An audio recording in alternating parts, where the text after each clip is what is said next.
Hello, welcome to the Green Onions Podcast. I am Common Sense Girl, and this is... What am I? Noah? Yeah, you're Noah. Okay, cool. This is the podcast where we throw out a little nonsense. A whole lot of sense. And a little bit of laughter. Yeah. So let's get into it. We have a little food for thought because we know we have left y'all starving. And thoughts. Yes, food and thoughts. On that note, happy belated Thanksgiving to all of you. Woo! 2024 is just coming to an end very quickly. I hope you have food. I hope you were surrounded by people you loved. And had some dry turkey if you were part of the white households. Wow.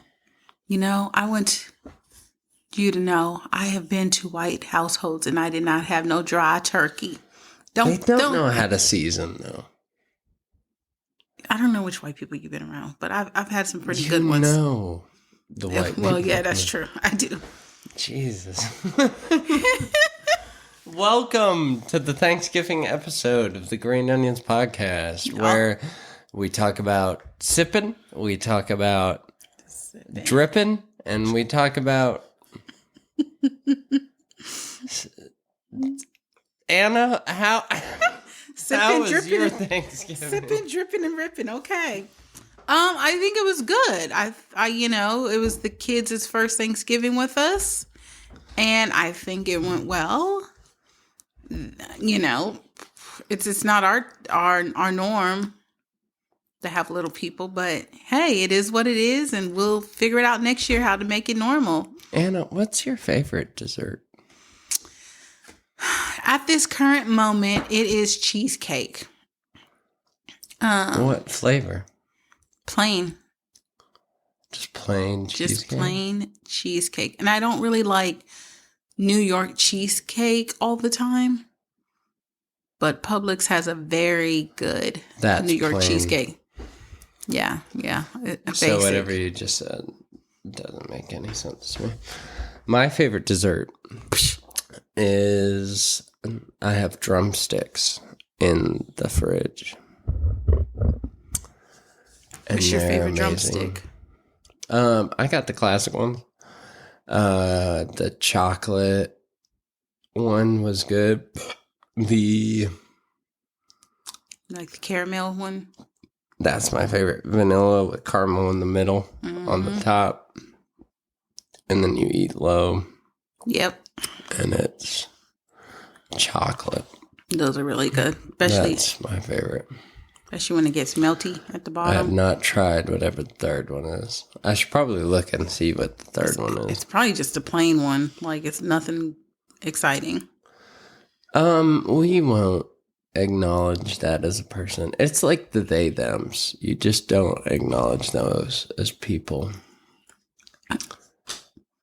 Not the they thems. Okay. Wow, Noah. Yeah, what's next? What is the Daily Stoic for today? So, the Daily Stoic by Ryan Holiday and Stephen Hasselman for November 30th is Follow the Logos. The person who follows reason in all things will have both leisure and a readiness to act. They are at once both cheerful and self-composed. Marcus Aurelius. Meditations 10.12b. AI told me. Aurelius. Let me continue. The guiding reason of the world. The Stoics called this the Logos. Works in mysterious ways. Sometimes the Logos gives us what we want. Other times it gives us precisely what we do not want. In either case, they believed that the Logos was an all-powerful force that governed the universe. There is a helpful analogy to explain the Logos.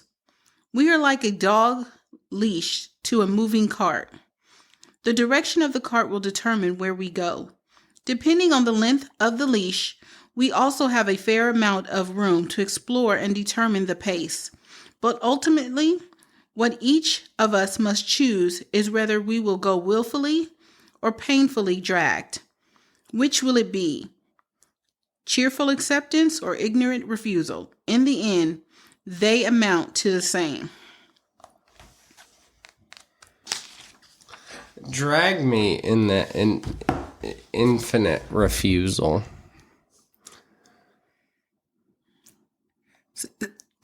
So you're gonna be the drag me, okay? No. I think. Can you reread it? You want me to reread it? No, I'm sorry. He is not paying attention. Lord. I've had a lot happen today. I know you have. But it's all good. Can you sum it up?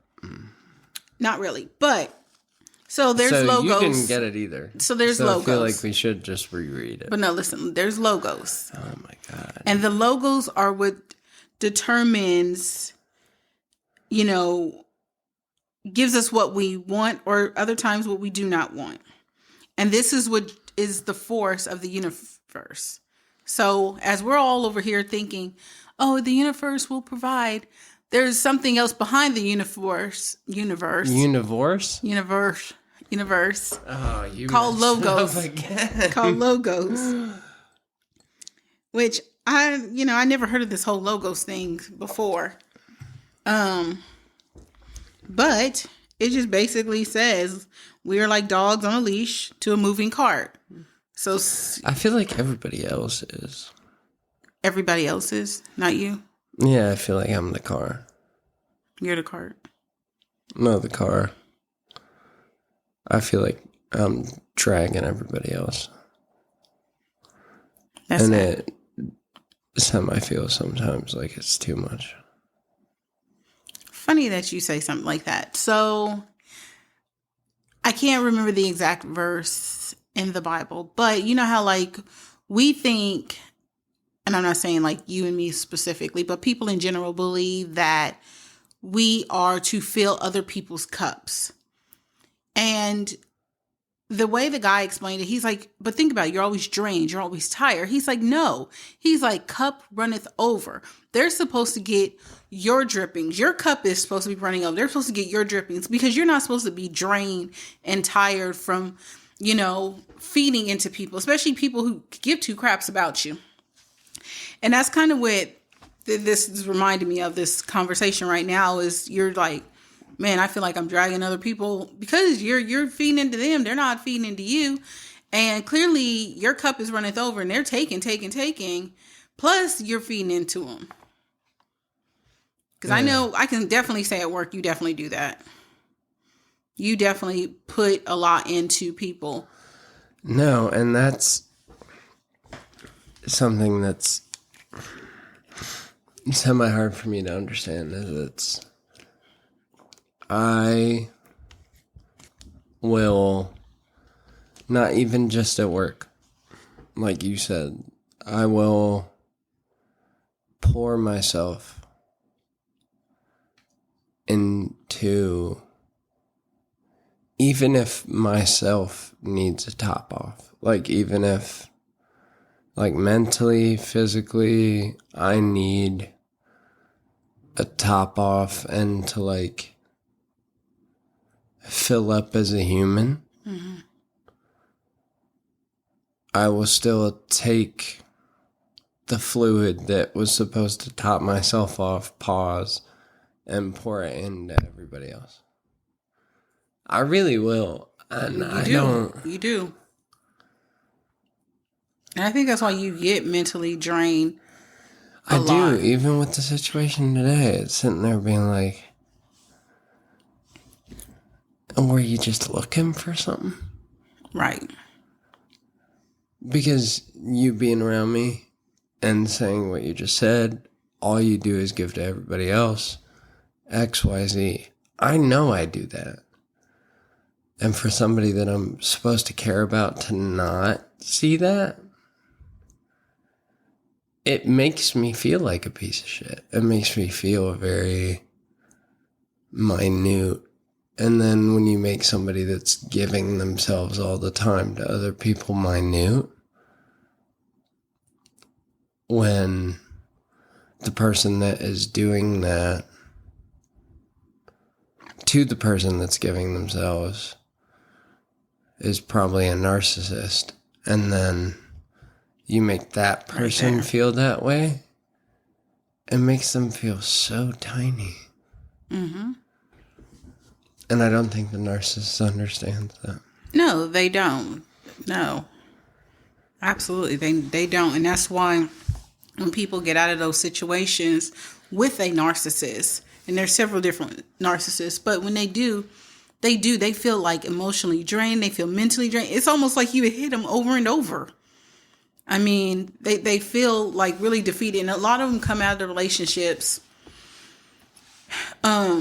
like they have been abused. They have low self-esteem. So. Not me. What? Well, happy you Thanksgiving, better not. everybody. You better not. Yes, happy Thanksgiving. On that note, well, actually on a different note, we're going to come off that note, but, if everybody kind of think about that, about the logos, the universe, think about that. Because the goal is to be a better person.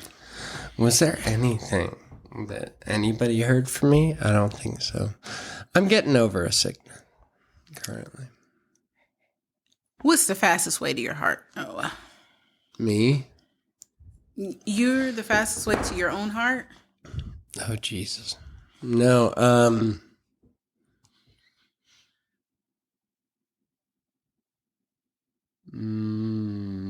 fastest way to my heart. It's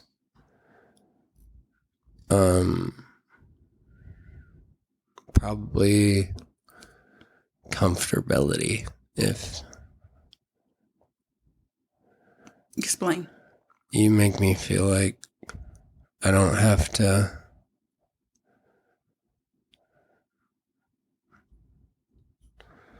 put on or attempt to be more than I just naturally am. Gotcha. Yeah, that's the fastest way to my heart.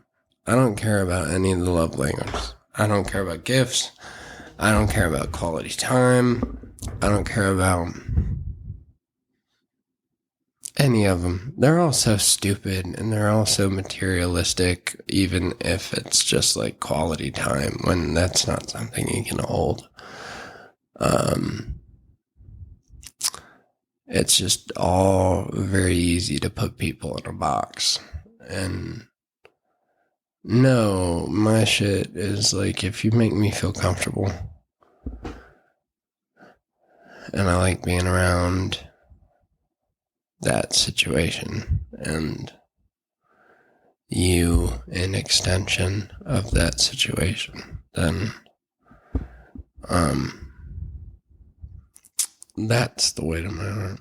I think I got to kind of bite that now that you explained it, because I guess for me, like that's kind of like the thing. Like if I can't tell you or be honest with you, then we have no reason to even have any kind of relationship. We don't need a friendship. I don't need, I've got to be comfortable, because you never know. Sometimes people just have to just say what they have to say and be done.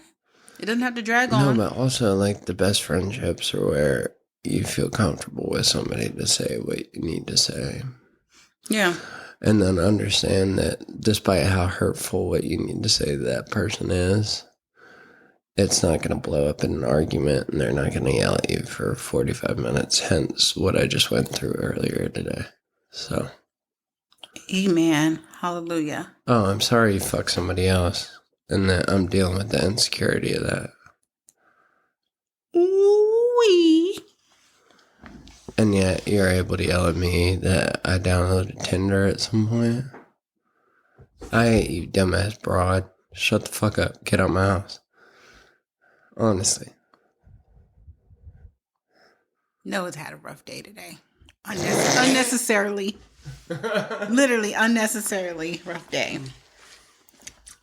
That just doesn't make sense. Just, oh, wow, I let you sleep in my house. You were comfortable.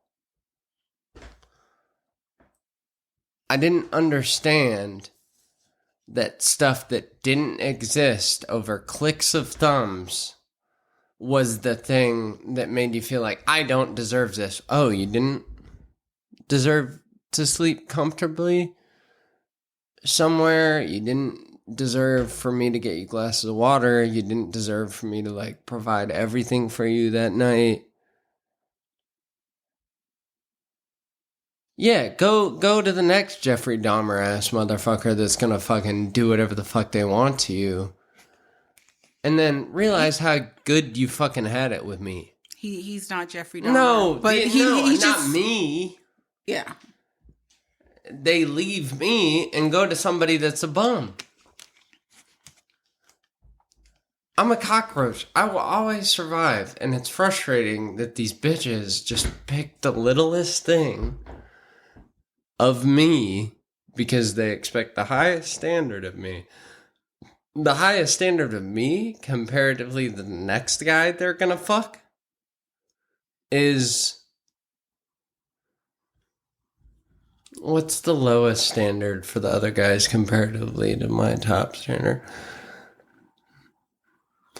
They probably need, like, a solid crystal chandelier to be my lowest standard. But they don't have that. And that's how high quality value man I am. Okay.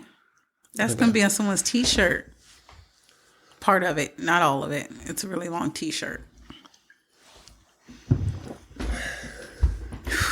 Well, I feel sorry for the person. I feel sorry for these bitches that are going to, like, wake up in 10 years and understand that they married a crack whore and their baby has learning disabilities. Oh my gosh, we bind and rebuke that in the name of Jesus. Let's hope not. Oh, it's just going to happen. Whew. Okay. Anything new happening besides that? Like, oh my god. That was a lot, everybody. That was definitely a lot of event right there. Was that too much to put on a podcast? There's a great chance there was, but here we are. We're gonna keep it rolling. Okay. What is one thing you wish people would stop bragging about? Because I know for me, I hate when people... I wish people would stop, like, bragging about how they think they're cool. Oh, yep, that's what I was going for. Like, because I'm like, if you are... bitches that think they're the reason that, like, oh, I fucked you? Oh, your pussy's revolutionary that I'll just keep coming back? No, I've had more shit than you. It's not. Honestly, it was smellier than the past one. So can we understand? What was the question? What do you wish people would stop bragging about? Yeah, I wish people would, like, get off their own fucking high horse. Yeah. My thing is, you don't need to tell me you're cool. Like, if you're telling me you're cool, you're probably not cool. Have I told you? Well, no, I'm just saying. Have I been telling you? Well, no. No, you just come over here because you know I'm cool. Yeah, that's totally what it is. Not that we have to, pay this high-ass rent in Cali. Not that we're contractually obligated. Just to this mortgage. But... Oh. Yeah, that's I don't like that. I hate when people tell me they're cool. I'm like, let me determine if you're cool. Let me determine if this is worth my time. Just be, like, content in yourself. Yeah. But I think people who people brag... ask me, like, what my body count is and shit. And I'm like, oh, you keep track of that? It's like when people ask me how many tattoos I have. It's like the same shit. It's like, you keep track of that?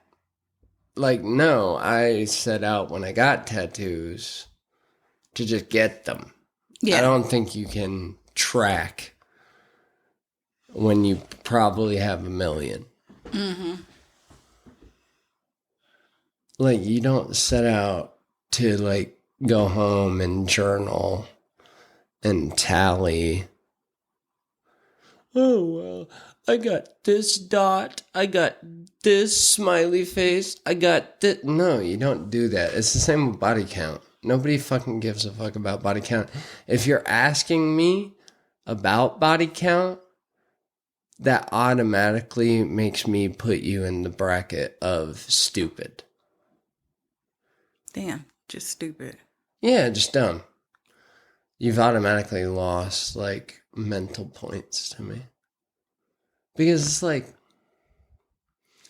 oh, that's how simplistic you view being somebody? Like, with somebody? Yeah. Like, you view it that dumbly. It's the same with tattoos. Maybe they should be asking, when's the last time you got tested?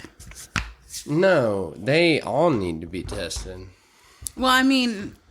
And they all look like they should be working on the goddamn street. Oh, my gosh. Oh, Lord, Noah. He's definitely venting, y'all. He is definitely venting. He's had a night.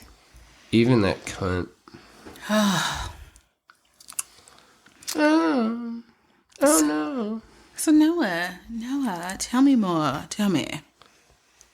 What? Would you keep a secret if you knew it would hurt somebody? What? Would you keep a secret if you knew it would hurt someone? Hurt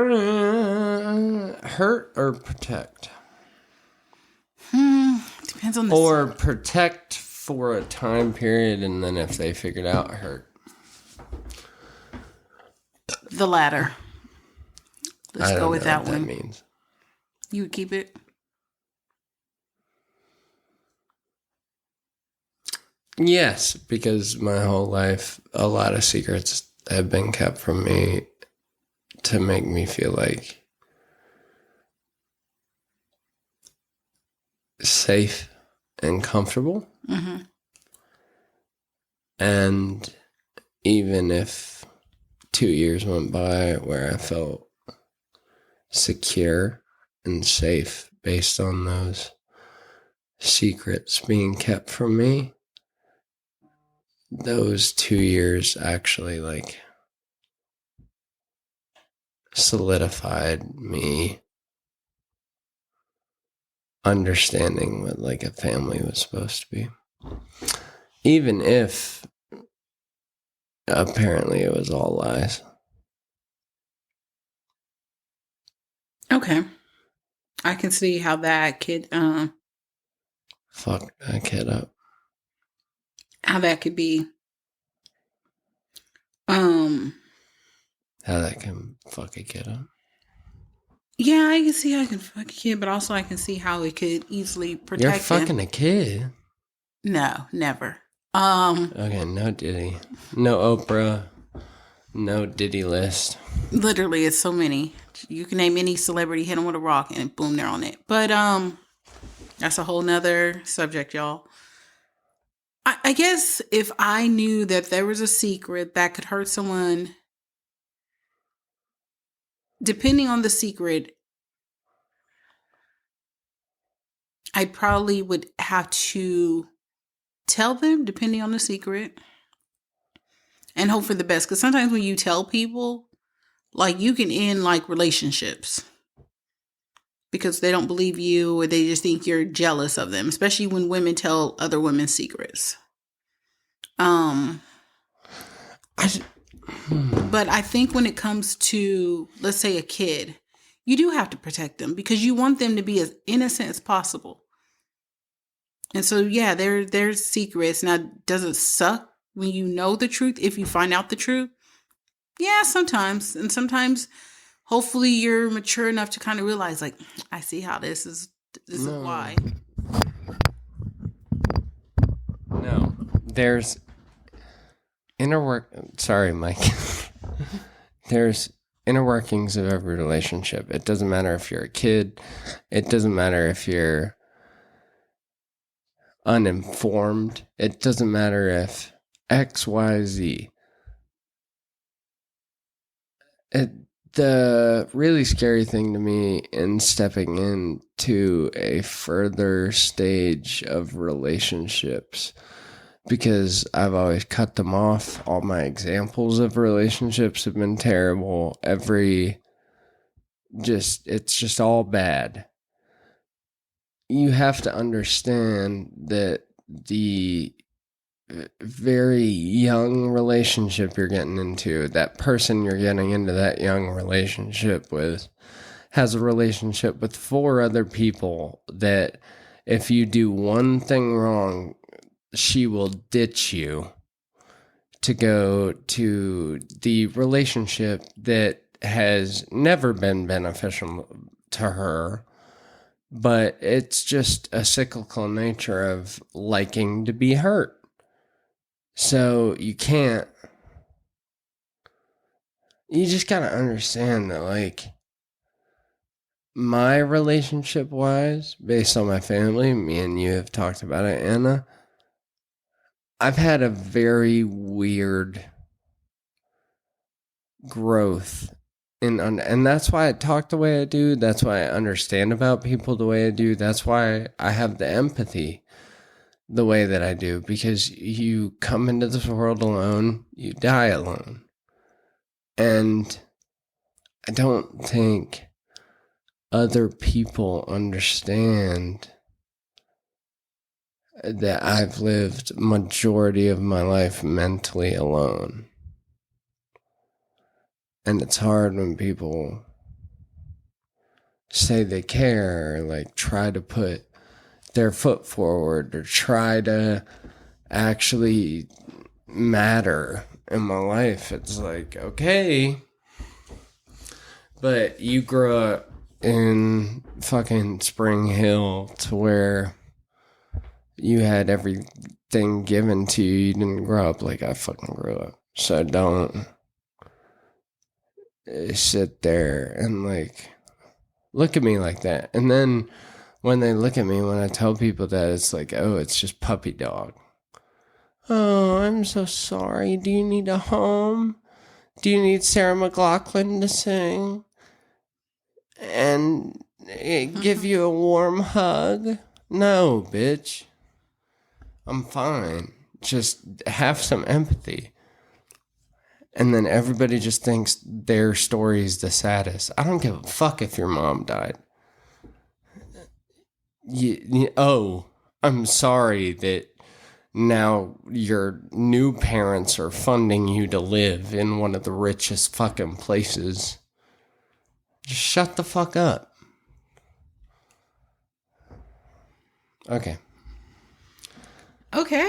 That was how long? How long did I just talk? I'm sorry. I don't know, but what is our sit on this? No, I feel like I have one question. Oh, okay. My bad. Is that okay? Yeah. I mean, it hasn't even hit an hour yet, so. No, it has not. We also didn't, Green Onions listeners, prep for this podcast at all. So no, because it's been quite some time since we recorded. Busy. We both been busy. Anna's been busy. Okay, yes, I've been busy. She's rescheduled. She's felt bad. She's had migraines. Her period cramps. No period cramps. But I've been old. I'm old. I'm a particular age. So with that being said, I probably just need to start driving to her. He would probably cry. He'd probably be like, "Why am I lost? It's far." No, it's not.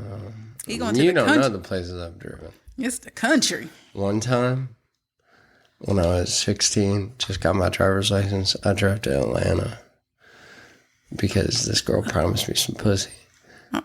And there was none here in Tennessee, none. Nope, drove 4 hours. I had basketball practice that morning at 9 a.m. We fucked. Her dad walked in. I ran out of that house in Atlanta, in the suburbs, naked, with my clothes in my hands. Drove back, balled out. All right. The question I have for you, Noah. Anna, is... To be young. What are you the go-to person for in your family or social circle? What am I the go-to person for? In your family and or social circle. Well, let me start with my family, because I was in Arizona, spent time with my brother and sister-in-law, which is very lovely. We don't get an opportunity to do that very often. But one thing we did joke about, and then I thought about it afterwards, my home has become an orphanage a little bit. People can definitely depend on me when it comes to providing a home for people who need a home. Now, it's not always kids. Sometimes it's adults. But that's been the thing for a while now. Quite some time, I guess, ever since my dad had passed. But that's been the thing. As far as my friends go, they can always expect me to be there, no matter what. Good, bad, they're wrong or right. I'm going to show up. And 9 times out of 10, I'm going to participate. Excuse you. Oh, and I'm going to participate in whatever they got going on. So it is what it is, you know. What about you? What was the question? No, I had to relook at it too. That's why I didn't react. I just said, what about you? What are you the go-to person in your family?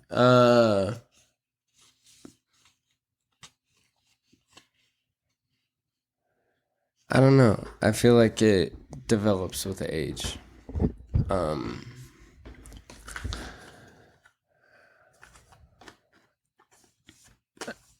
I think when I was growing up,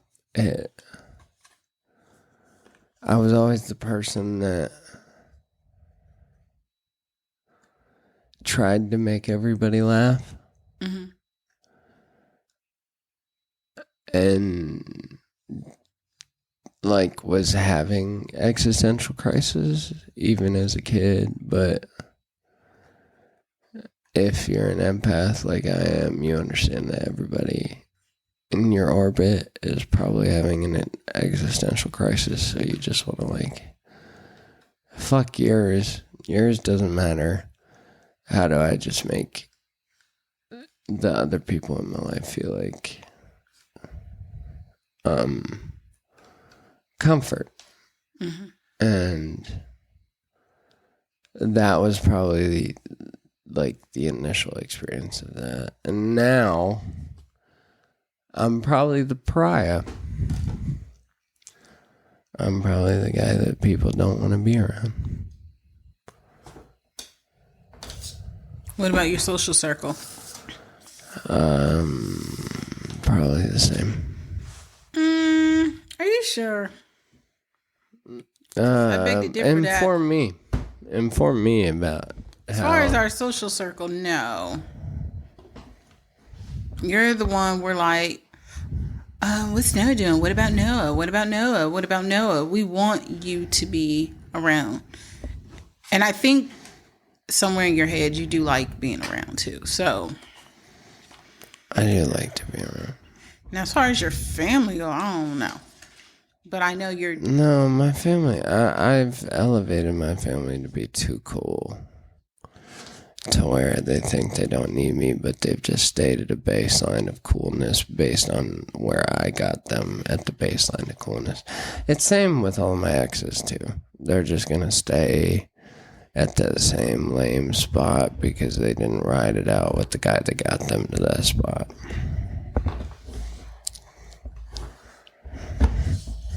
That was very all depressing towards the end. Well, I could have elevated everybody. Honestly. Wow. What else is going on? Good God. Besides the hoes. Not or even the young hoes. ladies. I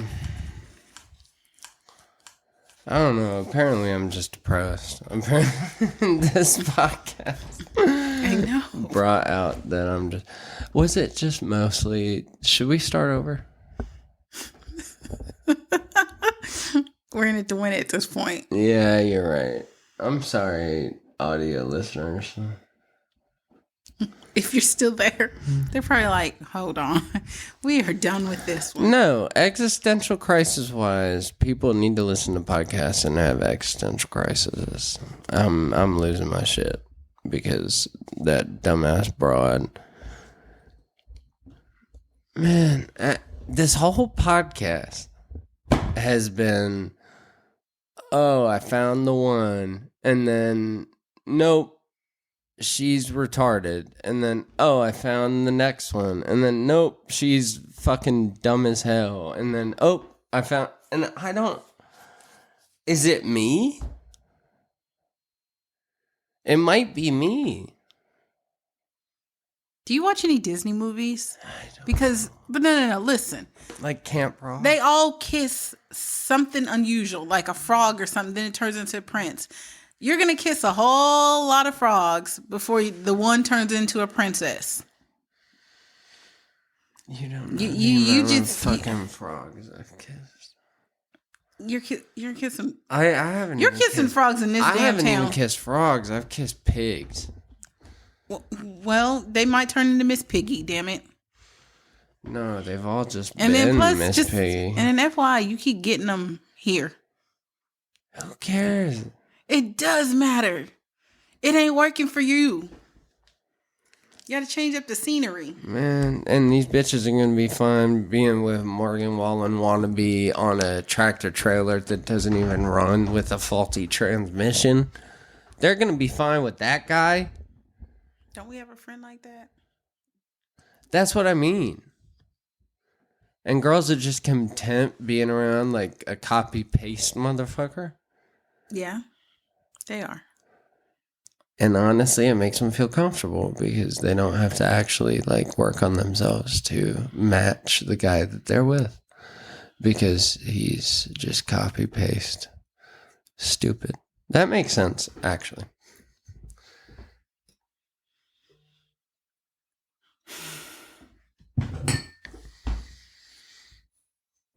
Anything else you want to get off your chest? Yep. I have the sit on this.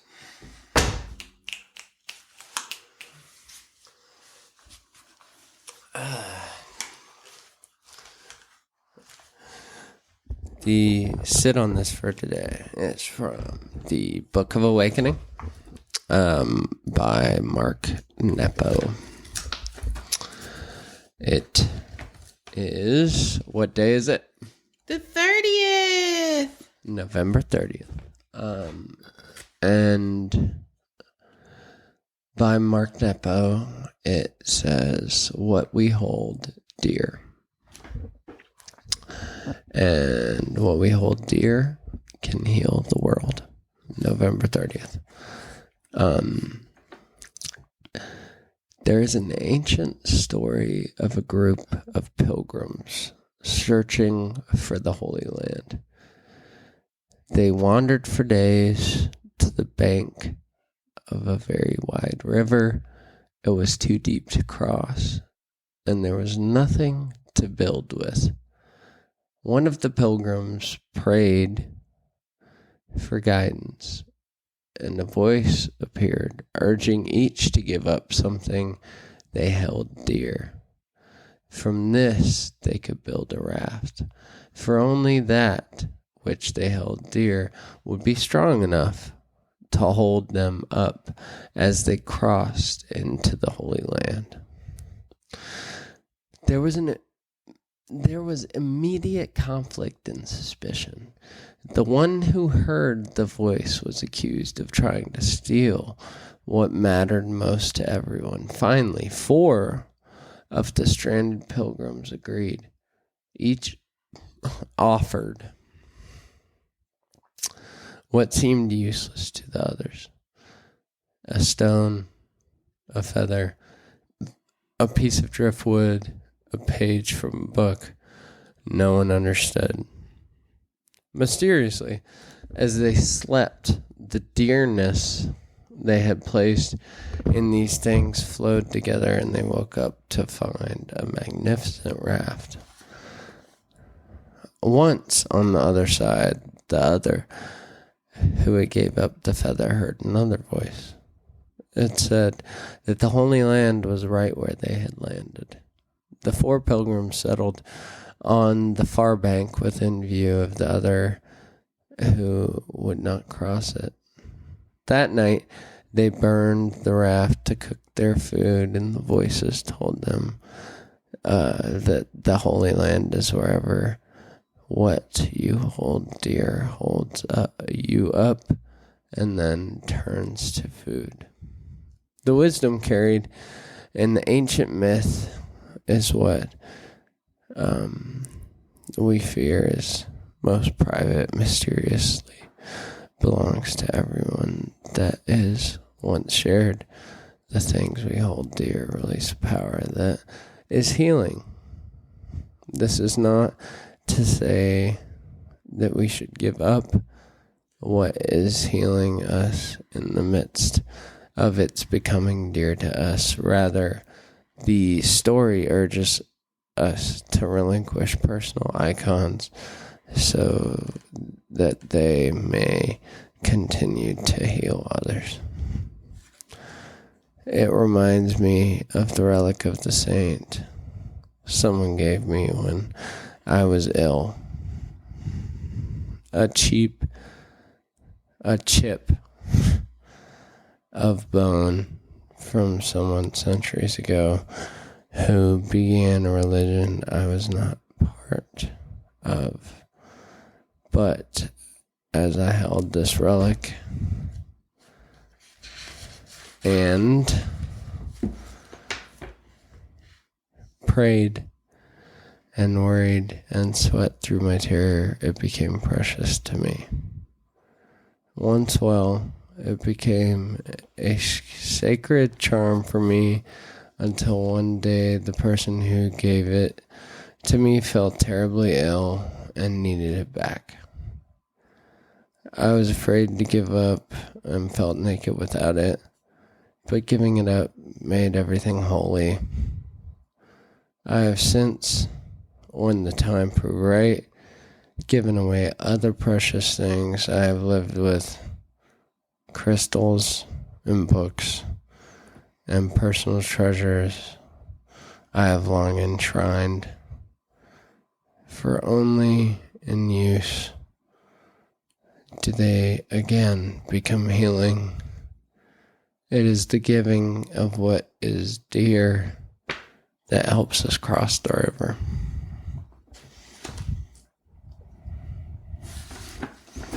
Alrighty, with that, we'll leave you guys. You guys have a great Was that too week. much? That one was long. It was so long. It was. And I stumbled so much. And it's okay. I feel like I fell in the river. Well, I'll throw you a life jacket. Unless you know how to swim real well. Simply breathe now with a willingness to know if and when such a moment might come. Man, why does this book always want me to come? With that being said, you guys have a great and blessed rest of your week. Yes. Noah and I are going to potentially eat some good food and have a drink. But you guys have a great week. Potentially. I'm sober. Right now. And we're out. Okay, that was like 45 minutes. That was a short one. Yes. Was that bad though? Like Are we going to cut some of this? Or are you going to stop this video? No, it's fine. Was that too long? Should we cut that? That's fine. This was fine. But man, that little girl. Was that a lot? I don't even know what I asked. It was something I asked, one of these damn questions. In some way, you found a way to tie it in. And I was sitting here like this. I was like, wait, hold on. Okay. What the hell are we talking about? I was like, I'm getting confused. What's happening right now? I'm like, I'm going to have to let him roll. That was a lot. Yeah, that